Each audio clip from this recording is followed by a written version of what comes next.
जय Jagannath. Welcome to geography with Sanjay Purohit YouTube channel. आज आम प्लस टू बोर्ड परीक्षा एक गुरुत्वपूर्ण वर्ल्ड मैपर पढ़ा। ताहा होची हमर ट्रांसकंटिनेंटल रेलवे ऑफ वर्ल्ड, पृथ्वीर ट्रांसकंटिनेंटल रेलवे विषय पढ़ा। आउ यही चैप्टर रू बहुत थर परीक्षा आसुची, प्रति वर्ष आसुची। तेणु watch this video till the end, skip करनी। जो मैंने नुआ अच्छा से सब्सक्राइब करूँ, लाइक करूँ, शेयर करूँ।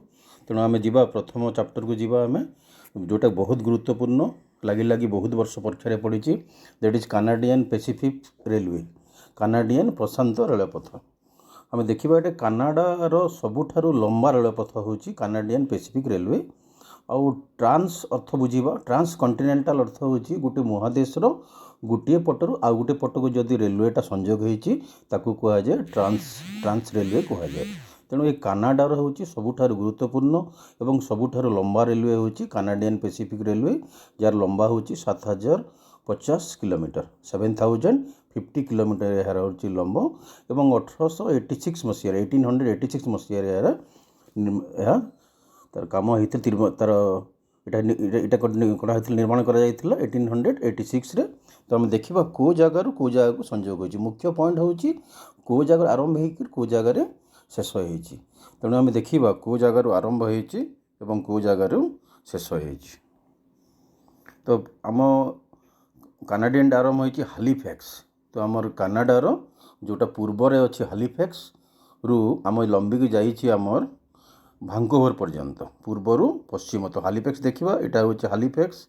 ये हालीफैक्स आरंभ होकर आमर सीधा जाइए आमर भांकोवर पर्यंत। तो यहाँ हूँ आमर हालीफैक्स पाखर रहा हालीफैक्स एवं ए मुंडर रहा भांकोवर।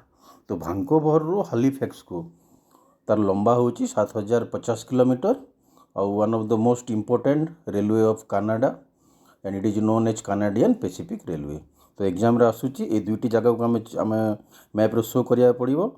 या शॉर्ट क्वेश्चन रे भी आसे एवं लॉन्ग क्वेश्चन रे भी आसे। तो नेक्स्ट पॉइंट जीवा ऑस्ट्रेलियन ट्रांस महादेशीय रेलपथ।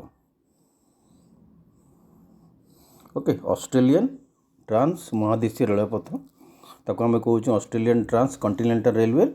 आगु भी कही ट्रांस कंटिनेंटल अर्थ है जो महादेशर बा जो देशर दुईटी मुंड को रेलवे लाइन टा कनेक्शन होती।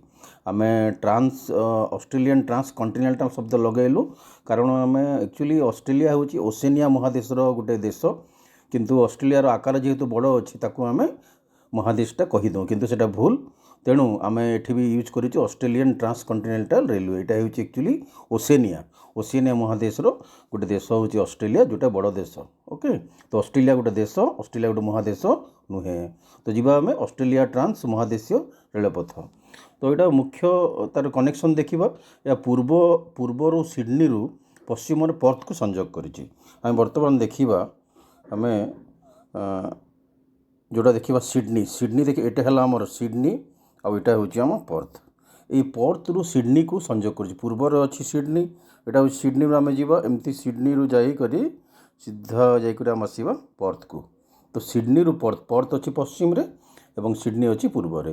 तो आमर पूर्वर पश्चिम सिडनी रु पश्चिम पर्थ को जो लाइन जो रेलवे लाइन टा संजोग करुचु ताके कहबा आम ऑस्ट्रेलियन ट्रांस महादेशीय रेलपथ। नेक्स्ट जीवा आम नेक्स्ट इम्पोर्टेंट पॉइंट हूँ ट्रांस साइबेरियन रेलपथ। सबुठारु गुरुत्वपूर्ण हूँ आमर ट्रांस साइबेरियन रेलपथ जहाँ रुषियार अच्छी। आम जाचु रुषियाटा आम रुषियार अंशटा 80% एशियार अच्छी एवं 20% यूरोप अच्छी। तेणु आम यूरोप महादेशर देश कहूँ, किंतु 80% आम एशियार अच्छी। तो ये अच्छी विश्वर सबुठारु लंगेस्ट रेलवे। तो ट्रांस साइबेरियन रेलवे हूँ world longest railway, jar distance तार लंबा हूँ 9332 किलोमीटर। तो आम परीक्षार अनेक समय सर्ट क्वेश्चन आसे। तो आम पृथ्वीर सबुठारु लंगेस्ट रेलवे नाम कौन, तार लंबा केते अच्छी, को जगार अच्छी। चलो ये सर्ट क्वेश्चन भी आसो, लंग क्वेश्चन और मैप वार रे। तेणु this video is so important for map वार, long question, short note. So या प्रतिदिन 5 मिनट परीक्षा पूर्व 5 मिनट प्रतिदिन अभ्यास करूँ। तो जीवा आम ट्रांस साइबेरियन रेलपथ। तो यहाँ आमर लंगेस्ट पृथ्वीर 9332 किलोमीटर। यार संजोग होची सेंट पीटरबर्ग रु व्लादिवोस्तोक। तो आम देखा दिस इज सेंट पीटरबर्ग देखा आम यहाँ हूँ सेंट पीटरबर्ग एवं आम जा पाक जो व्लादिवोस्तोक। तो ये जो डिस्टेंस रहा this is 9332 kilometre.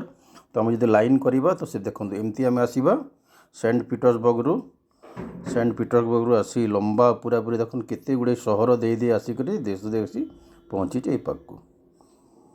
Okay so this is most important. जदि भल लगी भिडियोटी सब्सक्राइब करूँ, शेयर करूँ, लाइक करूँ, स्टूडेंट ग्रुप रे शेयर करूँ। तो आगामी दिन में आम आउ नुआ नुआ वीडियो आसीबा परीक्षा पूर्व कोर्स सरीबा। तेणु समस्ते सब्सक्राइब करूँ, फ्रेंड सर्किल को शेयर करूँ। जय जगन्नाथ, थैंक यू।